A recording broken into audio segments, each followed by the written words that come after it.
तो बच्चों फाइनली आपका रीचेकिंग और रीवैल्यूएशन के लिए सीबीएसई का ऑफिशियल नोटिफिकेशन आ चुका है। तो जैसे ही आप मेन वेबसाइट पे जाओगे cbse.nic.in पर, तो मेन वेबसाइट पर क्लिक करोगे तो आपके सामने कुछ ये इंटरफेस खुलेगा। तो यहाँ पर लिखा हुआ है notice for verification of marks revaluation, both verification of marks and revaluation for class 10th and 12th supplementary. तो पीडीएफ को जैसे आप डाउनलोड करोगे तो ये आपकी बच्चे ऑफिशियल पीडीएफ है।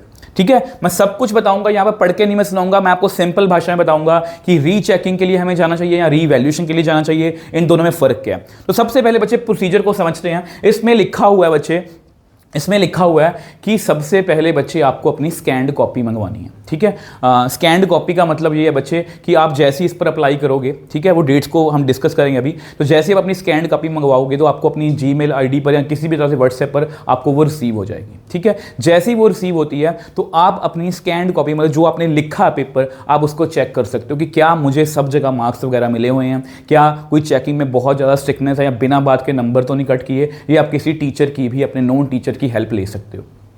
इससे आपको क्लियर कट आइडिया मिल जाएगा पहले ही कि मुझे रीचेकिंग करवानी चाहिए या रीवैल्यूएशन करवानी चाहिए, क्योंकि उसके बाद सीबीएसई ये बोल रहा है कि जैसे ही आप अपनी स्कैन्ड कॉपी मंगवा लेते हो उसके बाद आप वेरिफिकेशन भी करवा सकते हो, उसके बाद आप रीवैल्यूएशन भी करवा सकते हो और दोनों चीज़ें भी करवा सकते हो।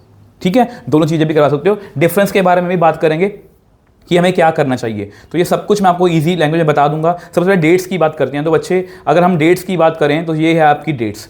ठीक है, अगर आप 12th में हो तो 12th में 6 अगस्त से लेके 7th ऑफ अगस्त तक आप अपनी अप्लाई कर सकते हो और आपको स्कैन्ड कॉपी मिल जाएगी। अगर हम फीस की बात करें बच्चे, अगर हम इसमें फीस की बात करें तो फीस आपकी कितनी है? फीस आपकी है जी 700।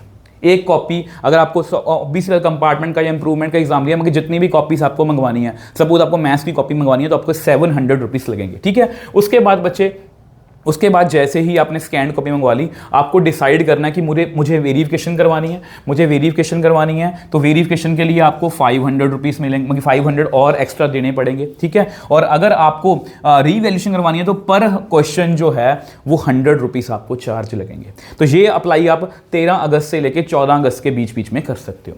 अगर हम क्लास 10th की बात करें बच्चे, क्लास 10th में क्या होता है? क्लास 10th में भी सेम है बच्चे, सेम प्रोसीजर है कि 8 अगस्त से लेकर 9 अगस्त के बीच में आप मतलब की स्कैन्ड कॉपी अपनी मंगवा सकते हो। सेम वे से 18 अगस्त से 19 अगस्त के बीच में आप अपनी 18 अगस्त से 19 आप अपनी रीचेकिंग और रीवैल्यूएशन के लिए फिल कर सकते हो। फीस आपकी 500 और 100 पर क्वेश्चन है। ठीक है, तो बच्चे अगर मैं देखो काफ़ी टाइम दिया सीबीएसई ने, यहाँ पर अगर देखो यहाँ पर 6 से 7 अगस्त के बीच में स्कैन कॉपी मिल जाएगी, तो आपके पास 3-4-5 दिन है सोचने के लिए।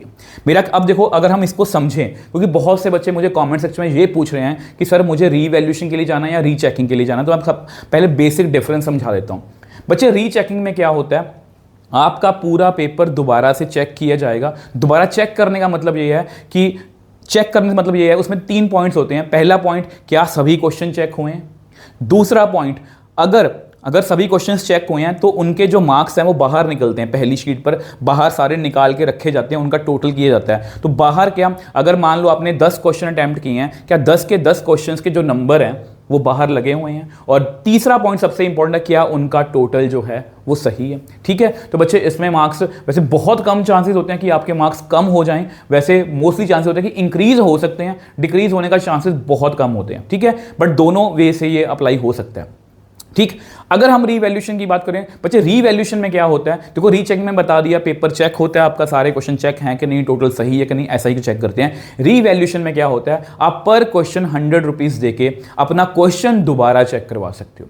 सपोज आपको लग रहा है कि 28th क्वेश्चन, मान लो कोई भी 5 नंबर का क्वेश्चन है, मैंने उसको बिल्कुल सही किया, थोड़ा तरीका मेरा डिफरेंट था, बट मेरा आंसर भी सही है, मैंने बिल्कुल सही तरीके से किया, मेरे टीचर ने भी मुझे बताया कि आपका क्वेश्चन बिल्कुल सही है, बट आपको उस एग्जामिनर ने जो है वो आधे नंबर दिए हैं या 2 नंबर दिए, 3 नंबर दिए हैं, तो आप उसको चैलेंज कर सकते हो। रीवैल्यूएशन पर क्वेश्चन 100 रुपीज़ आपके लगेंगे, तो उसमें आपके मार्क्स जो हैं वो बढ़ भी सकते हैं, फिर वही बात है कम भी हो सकते हैं। तो रीवैल्यूएशन का मतलब ये होता है कि आप कोई भी क्वेश्चन दोबारा से नए एग्जामिनर से, सपोज मैंने ए एग्जामिनर ने आपका पेपर चेक किया तो अब बी एग्जामिनर उसको दोबारा चेक करेगा उस पर्टिकुलर क्वेश्चन को जिसको आपने चैलेंज किया। रीचेकिंग में क्या होता है कि सारा पेपर की वो चेक करते हैं कि सभी क्वेश्चन के नंबर लगे हैं, सभी क्वेश्चन का टोटल सही है, ठीक है, और सभी क्वेश्चन के नंबर जो बाहर निकले हैं कि नहीं, बस ये फर्क होता है। तो अब आपको ठंडे दिमाग से सोचना है, क्योंकि बहुत से बच्चे कॉमेंट कर रहे हैं कि मैं करूँ कि ना करूं, तो ये आपको देखना है कि मैं कितना अटेम्प्ट करके आया था, क्या मेरे मार्क्स, अगर मैं 50 नंबर का अटेम्प्ट करके आया था, मेरे 20 ही आए हैं, तो आपको चांस लेना चाहिए। बिना बात के चांस मत लेना, आपको पता होता है कि हमने कितने नंबर का पेपर अटेम्प्ट किया है। बाकी कोई भी और किसी भी तरह की नीड होगी तो बच्चे आप मुझे नीचे कमेंट सेक्शन में लिख सकते हो, टेलीग्राम चैनल पर लिख सकते हो। मैं हमेशा मैंने कंपार्टमेंट बच्चों की हेल्प की है और अब भी आपकी हेल्प करने को रेडी हूँ, फ्री ऑफ कॉस्ट, ठीक है। तो जैसे ही आप ये प्रोसीजर कंप्लीट करते हो तो उसके बाद आपको थोड़ा सा वेट करना है, ठंडे दिमाग से सोचना है कि हमें लाइफ में आगे करना क्या। तो प्लीज़ बच्चे पैनिक बिल्कुल नहीं करना, ठंडे दिमाग से सोचना कि हमें रीचेकिंग करवानी है कि रीवैल्यूएशन।